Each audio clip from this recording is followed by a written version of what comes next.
Hey guys, welcome back to Ferrigno Freedom Channel. I'm Dante Ferrigno and I'm glad you're here. For those of you who have been watching for a long time, I'm willing to bet you might have seen some of the comments and questions relating to liver in some of my videos and other organ meats. A lot of people will ask me, Dante, do you ever eat liver? Do you ever eat the other organs of the animal? Some people will even ask if the organ meats are good for us to eat because they've heard that some people overdo organ meats and that can cause problems. And all I can say is I do eat some organ meats, but I don't eat a lot of organ meats. I don't make organ meats a high priority. But what I do most commonly is I buy whole cows. So typically that's going to come with a lot of hamburger meat, a nice bit of steaks, a few roasts, some things that I really like eating, and then it's going to come with about 5 to 7 pounds of liver. Depending on the processor, it may come with the kidneys. The last processor I got them from wouldn't process the kidneys, which I was disappointed in. I did get the heart. Now, heart is something I have only had cooked in with the hamburger meat so far. I've heard that heart can be really good. I have had heart carnivore crisps before, so I do know that heart can be really good. It is my favorite of the organ meats that I get from carnivore crisps, so I know heart is good. I'm just not good at cooking it yet, so I'm gonna have to do some research on that and I'll get back to you on cooking some heart. But when it comes to liver, I love liver. Believe me, that is like the antithesis of anything I ever thought I would say in my entire life. Is that I love liver, because all my life, for 48 years before this, I thought liver was the absolute worst tasting thing in the entire world. Now, I've learned some things about liver. One of the key things I learned is that liver is very easily overcooked.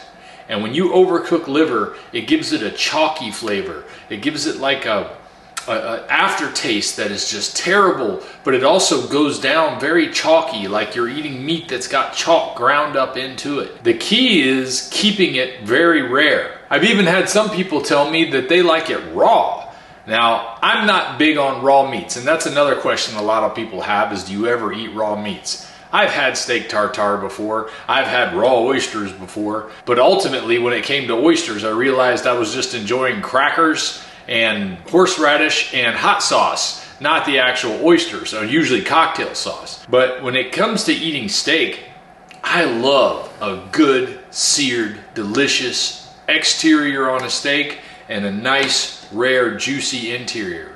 Well, when it comes to liver, I find that even more rare is better. I don't want the outside to get seared or crispy or anything like that. I basically just want it to get hot enough to change the texture of the outside. When I cooked some in a pan earlier today, I made sure to only have it on the heat on one side for a minute and a half, and then I flipped them over and left them there for another minute and a half, took them off kind of slowly, so it might have been 2 minutes on that second turn. That was plenty to cook them to the level I want. You can even see the center of the liver is still slightly undercooked compared to the rest of the liver. That's perfect. It will be a little more chewy that way, but believe me, the taste is so much better. And I only cook mine with regular salt. I usually cook it with the finest setting that I have on my salt shaker here, and there's a link for this salt shaker as well as the salt that I use in the description. There's a link for everything I have here in the description in case you have any questions about the stuff I use. But I set it on the extra fine level. I give it about a dozen turns on both sides total, depending on the amount of liver. The pack of liver I have is right under a pound of liver. So that was enough, but I ate an entire pound of liver and I loved every bite of it. For somebody who used to despise liver, that is amazing. That is amazing to me, and all the differences in how you cook it. The pan I preset with butter, or tallow is better even than butter if you can get it, in my opinion. I just didn't have any more suet, so I used butter today, and it was wonderful. But I love it with tallow too. So cook it either way. It's going to get it nice and hot without overdoing it, and you're going to have the most delicious liver you ever tried. as long as you don't overcook that liver. I think that you can overdo liver because you can get too much of some of the things that are in there. There are so many nutrients in liver that it can really be like a power pellet. I mean, I feel better after eating liver. It's noticeably different.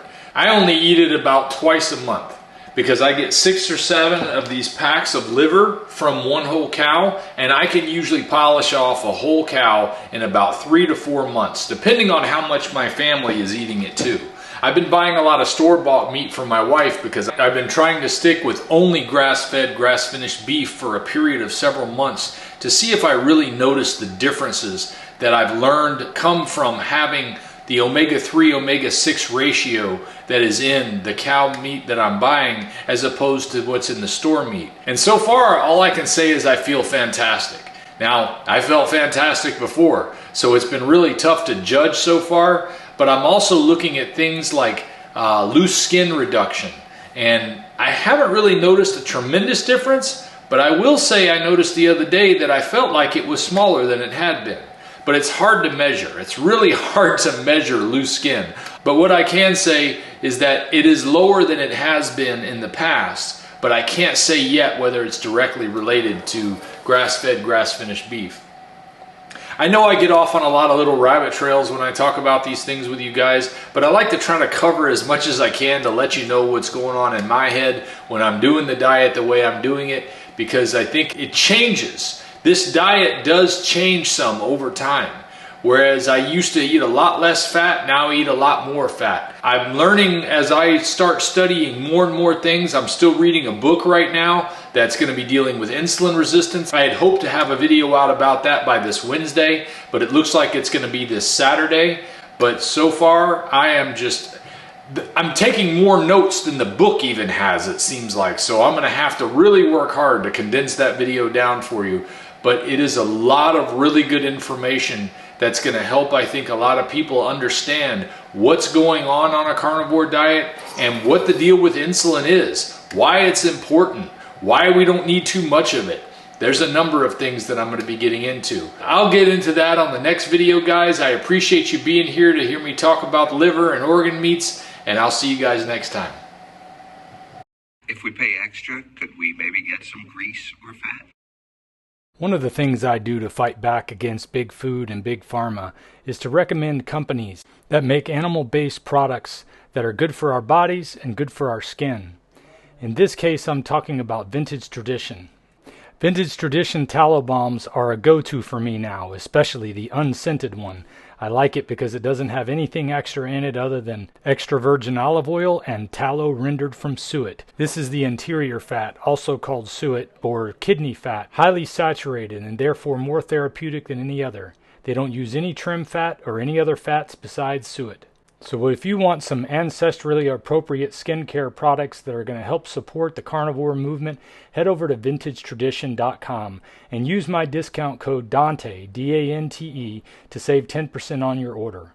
I promise you won't regret it. Their products are fantastic. I love them and I use them all the time.